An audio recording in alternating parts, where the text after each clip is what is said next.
사무엘상 12장 19절에서 25절까지 한 목소리로 읽겠습니다. 시작.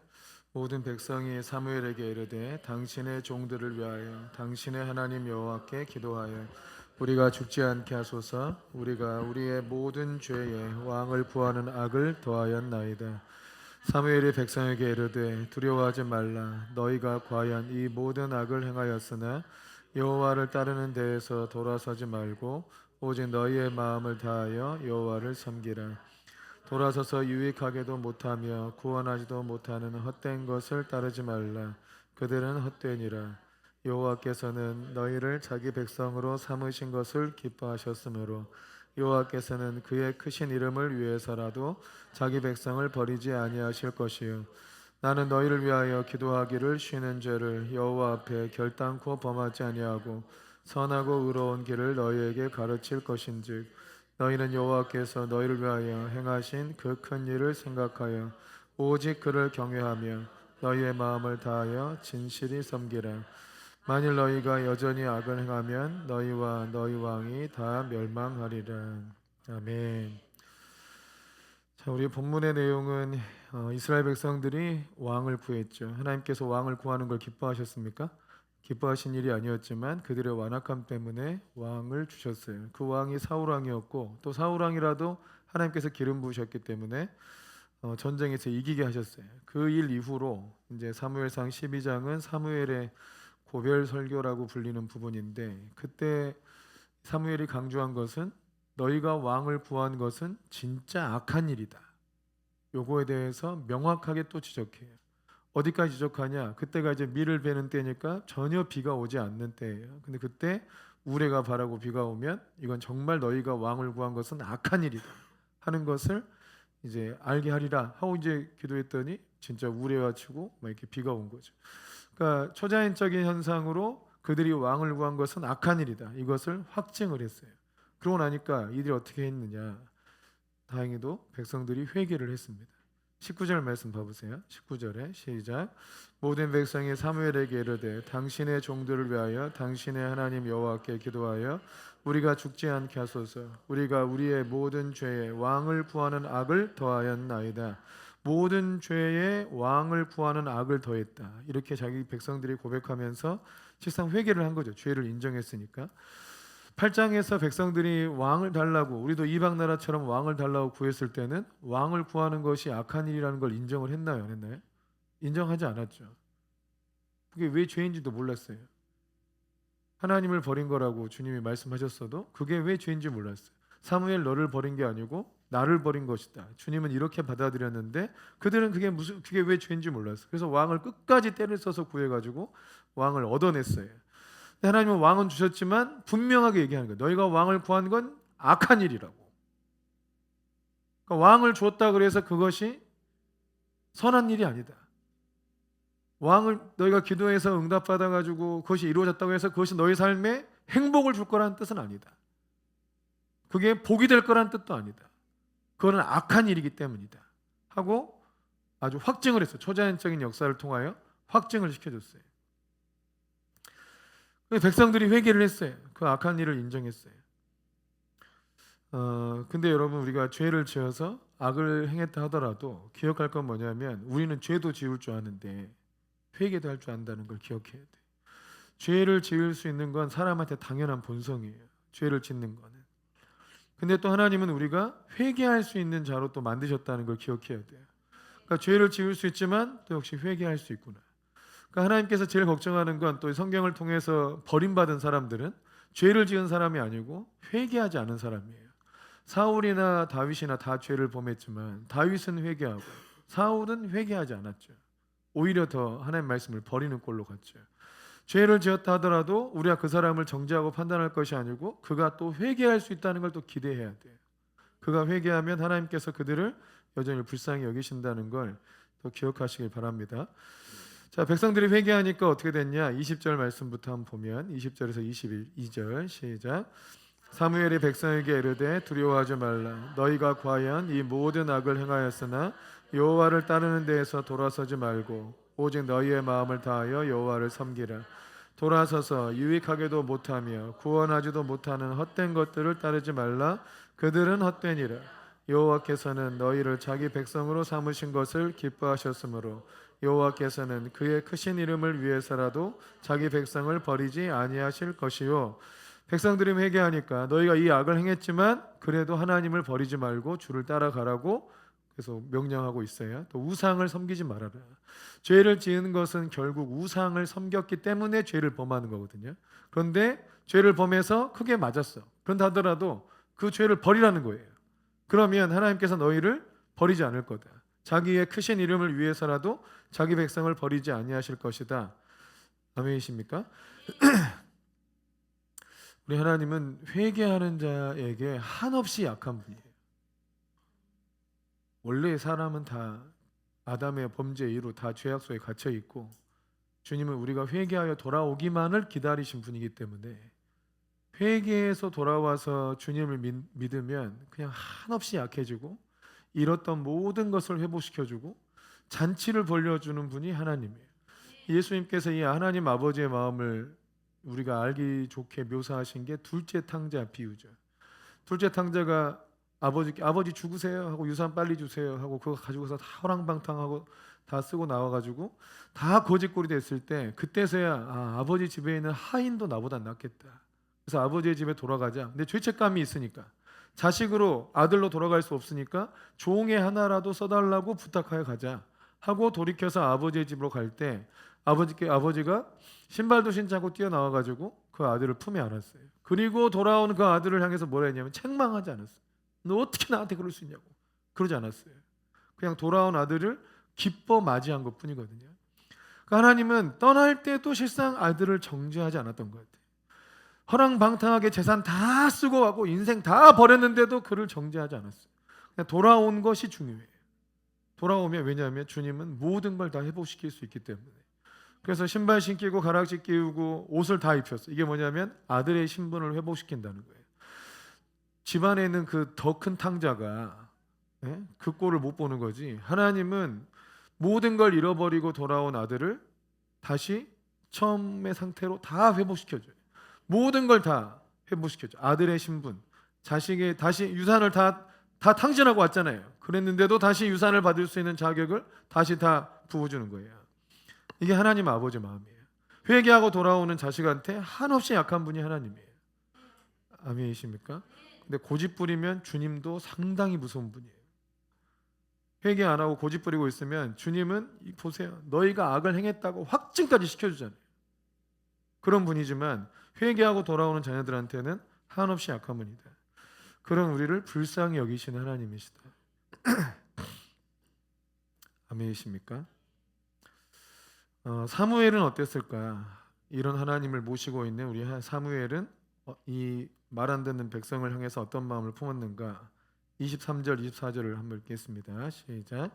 나는 너희를 위하여 기도하기를 쉬는 죄를 여호와 앞에 결단코 범하지 아니하고 선하고 의로운 길을 너희에게 가르칠 것인즉 너희는 여호와께서 너희를 위하여 행하신 그 큰 일을 생각하여 오직 그를 경외하며 너희의 마음을 다하여 진실이 섬기라. 어떻게 한다 그랬어요? 기도하기를 쉬는 죄를 범하지 않겠다. 그리고 선하고 의로운 길을 가르칠 것이다 하고 이제 또 백성들 앞에서 결단했잖아요. 이게 참 쉽지 않아요, 여러분. 여러분이 사무엘이 됐다고 생각을 해보세요. 얼마 전까지만 해도 이 백성들이 사무엘을 어떻게 했어요? 왕을 구한 게 뭐라고요? 사무엘을 버린 거라고요.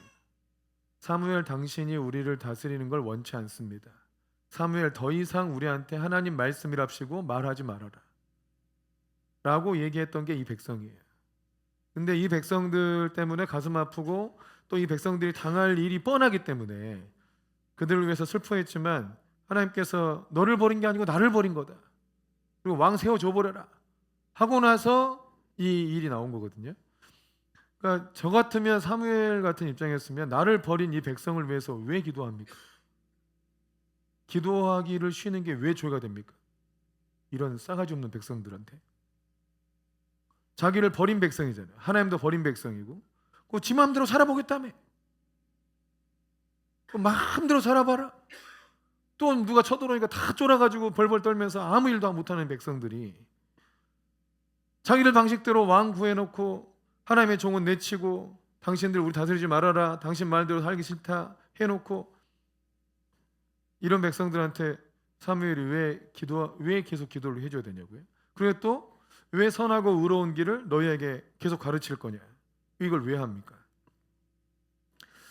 이 하나님의 종들은 가장 큰 보물이 예수님이고 복음이에요.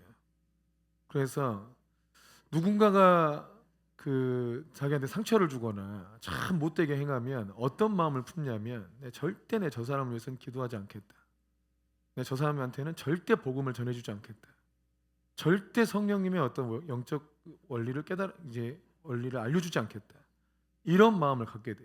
자기한테 가장 귀한 게 그거기 때문에.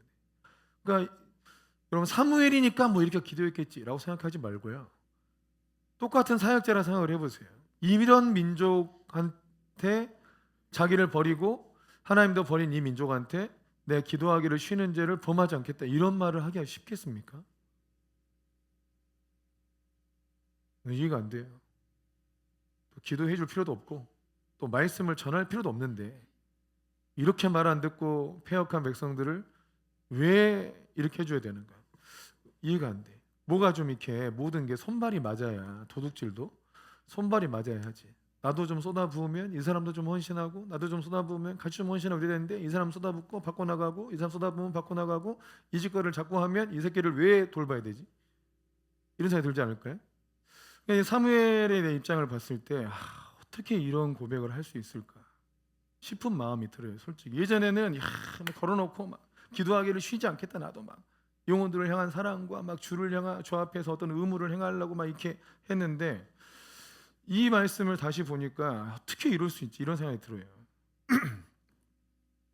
기도하기를 쉬지 않겠다, 선하고 의로운 길을 계속해서 가르치겠다, 이런 결단이 쉽지 않아요. 근데 이제 다시 보면, 자 23절 봐보세요. 누구를 위해서 기도해요? 너희를 위해서. 자기 위해서 기도하는 것도 아니잖아요.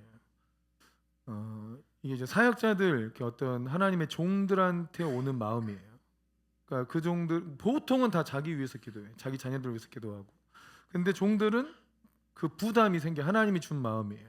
자기 자신과 종들을, 자기 자녀들 위해서 기도하는 건 약간 죄책감이 느껴질 정도로 그런 기도가 잘 안 나와요. 다 이제 성도들이나 교회나 자기에 맡겨진 영혼들을 위해서 기도해야 된다는 마음만 강하게 많이 들어요. 근데 이거는 하나님의 종들한테 주신 마음인 것 같아. 그래서 그러니까 그 마음이 없으면 하나님의 종이 아닌 거예요. 하나님의 종이면 그 마음이 오는 거고. 그러니까 너희를 위해서 기도하겠다, 그러니까 백성을 위해서 기도하는 거예요. 근데 그 백성이 너무너무 꼴보기 싫고 자기를 버린 백성이잖아요. 자기를 사랑하지도 않고 자기 말을 듣지도 않고 하나님의 선한 거 다 해줘도 기뚱해도 안 되는 아주 그냥 완악한 백성들인데, 그 백성들을 위해서 기도하기를 쉬지 않겠다. 이해가 안 돼. 그런데 그 누구 앞에서 기도한다고 돼 있죠? 여호와 앞에서 기도한다. 저 구절이 굉장히 눈에 띄더라고요. 기도하는 것은 백성을 위해서 기도하지만 실상 하나님 앞에서 하는 사역이구나. 백성을 위해서 하는 사역이 아니고 실상 하나님 앞에서 하는 사역이구나. 그럼 누구 때문에 기도하는 거예요? 백성을 위해서 기도하지만 실상 하나님 때문에 기도하는 거예요. 하나님이 아직 그 백성을 버리지 않았잖아요. 하나님이 그 백성을 용서했잖아요. 그들이 여전히 하나님을 섬기면 내가 그들을 떠나지 않고 보호해주고 복을 주겠다고 여전히 하나님이 그렇게 마음을 먹고 있잖아요. 그래서 하나님 앞에서 이들을 위해서 기도해야 되는 거구나. 그러니까 기도하는 사역은 하나님 앞에서 하는 사역이다. 말씀을 전하는 것도 하나님 앞에서 하는 사역이다. 그래서 에레미야 같은 선지자한테 말 듣지도 않을 그 백성한테 가서 전하라고 그랬어요. 아니, 말 듣지도 않을 건데 왜 전합니까? 그잖아요. 우리 결과론적으로 볼 때 효율성의 시대가 왔는데, 효율성으로 볼 때 아무리 전해도 듣지도 않을 거고 아무리 기도해도 그들은 바뀌지 않을 건데 왜 그들을 위해서 그걸 해야 되냐고. 그런데 하나님은 그거 하라고 그래요. 하나님 마음 전하라고. 기도하고 꾸준히 기도하고 기도하는 걸 쉬지 않고 말씀 전하고 말씀 전하는 걸 쉬지 않고 때를 얻든지 못 얻든지 계속 말씀을 가르치고. 여러분, 이게 하나님 마음인 것 같아요. 그들이 듣든지 안 듣든지, 그들이 변화되든지 안 되든지, 종들은 하나님 마음에 합한 일을 해야 된다 이거예요. 예전에 제주도 선교를 한참 갈 때 그때는 제주도 지리를 확실히 몰라가지고 어딘지도 모르겠어요. 근데 한 교회를 들어갔더니 교회 아무도 없어요. 아무 성도도 없어요. 은퇴하신 목사님이 거기서 목회를 하고 계신데 그 목사님 난 거기서 왜 뭐하고 계신가 싶었어요. 성도도 없는데 은퇴하시고 왜 교회를 그대로 두고 계속 교회에 나오셔가지고 뭘 하시는가, 할 일이 뭐가 있다고 그랬는데 그분은 하나님 앞에 기도하는 게 사명이라고 생각하시더라고요. 계속 기도한대요. 성도도 아무도 없고 자기가 말씀 전할 대상도 없는데 계속 와서 기도한대요. 그 제주도 영혼들을 놓고. 그러니까 기도하는 게 자신의 사명이래요. 근데 그거는 정확하게 사람을 향한 사역이 아니죠. 백성을 위해서 기도하지만 누구 때문에 하는 사역이에요? 하나님 때문에 하는 사역이고 하나님과 함께한 사역이에요. 그분이. 그러니까 우리가 기도하거나 말씀을 전할 때 사람을 보고 하면 낙심할 때가 너무 많은 것 같아요. 여러분 어차피 사람은 죄를 짓게 돼 있어요. 여러분 어차피 사람은 실수하게 돼 있어요.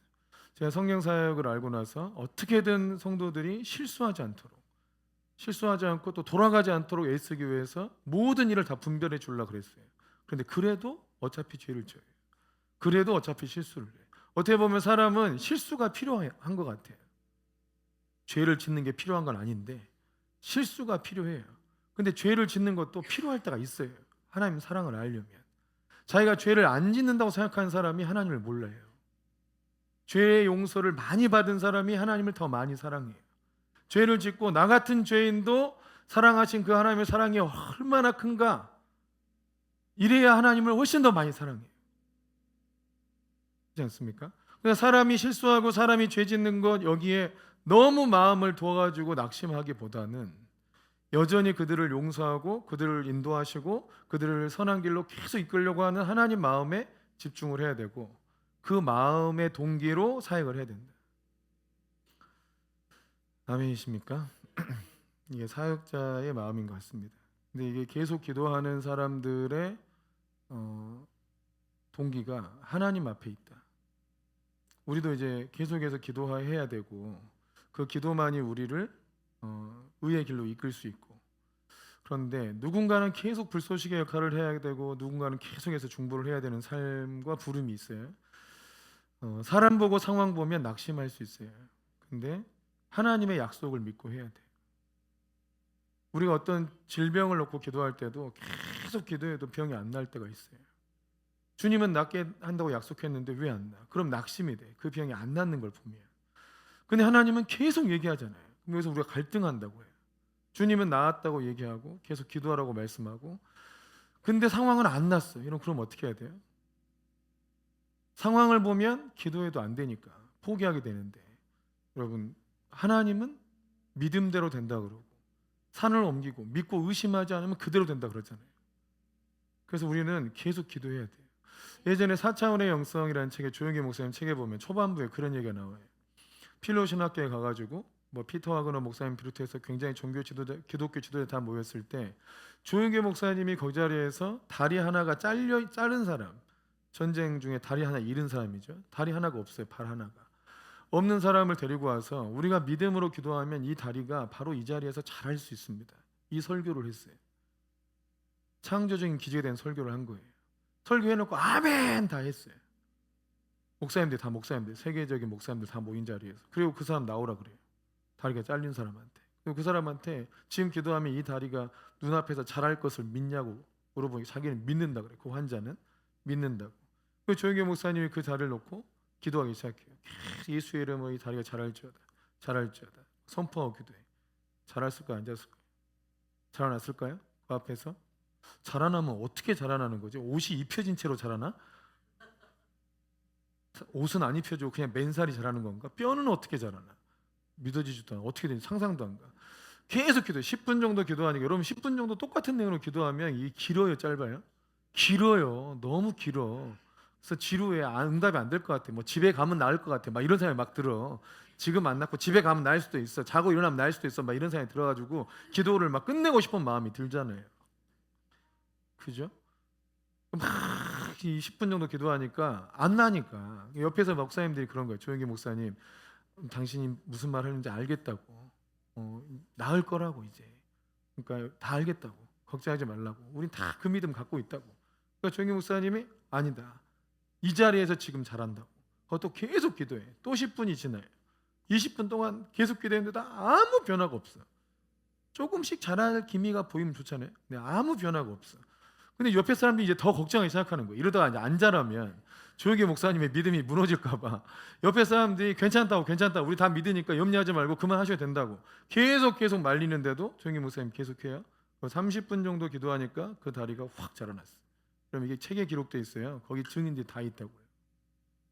근데 그 책을 보고 내가 이거 믿어지지가 않는 거예요. 제가 진짜 다리가 자라는 일이 있을 수 있는가? 막 이런 게 믿어지지 않아. 그래서 막 그걸 보고 막 믿어야 돼 말아야 돼 막 이러고 있어요. 웃기잖아요, 사람 마음이. 네?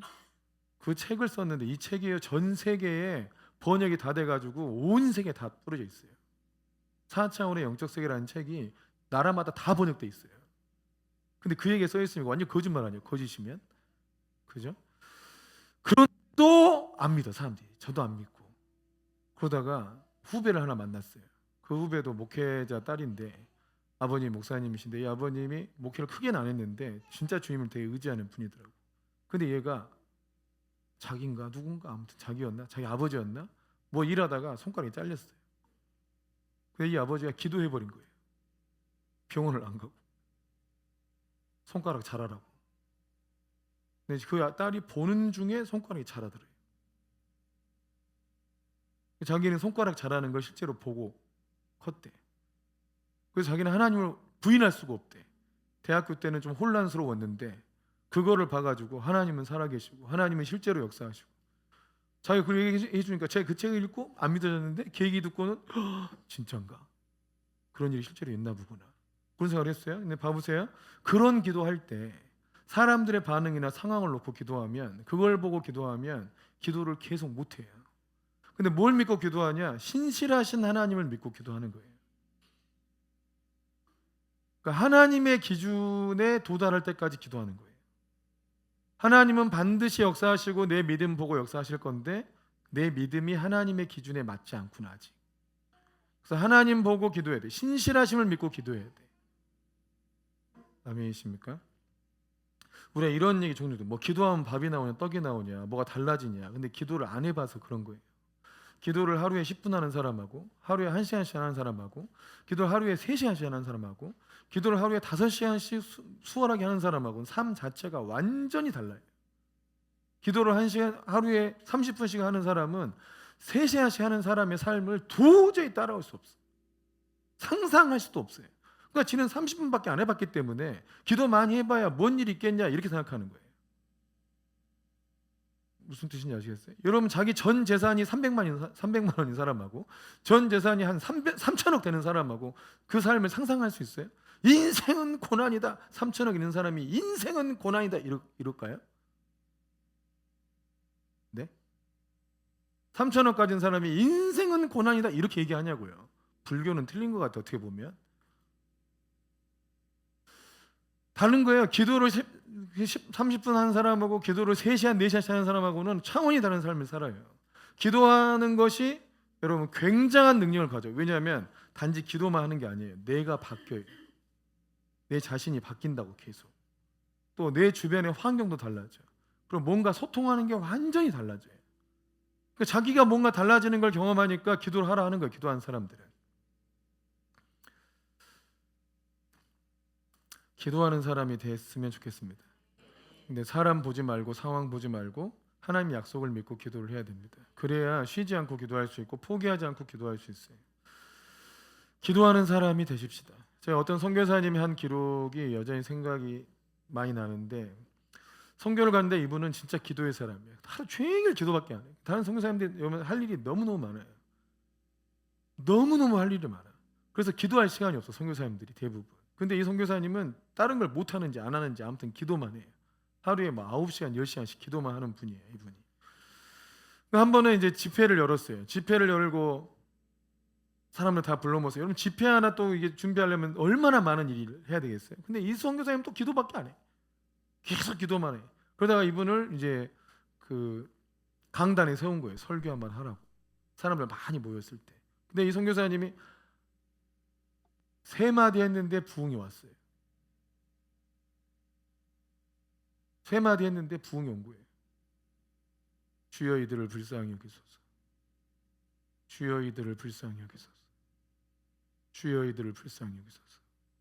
이 세 마디 했는데 그 회중 모였던 회중에 갑자기 성령이 임하셔 전부 다 회개하고 난리가 났어요.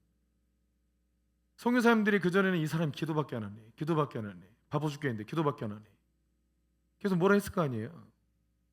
다 이렇게 준비해 놓고 그분이 딱 세 마디 하니까 부흥이 임했어요. 기도는 사람이 하는 능력보다 훨씬 강한 능력이 있어요. 사람이 60년 걸려 할 일을 하나님은 6개월 만에 할 수도 있고 한 달 만에 해버릴 수도 있는 일인데 그거는 기도하는 사람 때문이에요. 기도보다 강한 게 없어요. 사람이 할 수 있는 일 중에 가장 강한 게 기도예요. 그러니까 여러분 돈 있는 게 능력이 아닙니다. 학벌 있는 게 능력도 아니고 기도하는 게 능력입니다. 하나님 예수님의 이름을 하나님이 이 사람이 기도할 때 얘 기도는 내가 들어줘야지 라고 하는 사람이 있을 거 아니에요. 주님도 아무나 기도 들어줍니까? 우린 착각해. 아무 기도든 다 올라가면 주님이 들어준 줄 알지만 바리새인의 기도 안 들어주잖아요. 세리의 기도 들어주셨고 하나님 볼 때 얘 기도는 내가 들어줘야지 이런 사람들이 있어요. 꾸준히 하나님 앞에 그의 신실하심을 믿고 기도해왔던 사람들이. 기도의 사람이 되는 게 되게 중요한 것 같아요. 여러분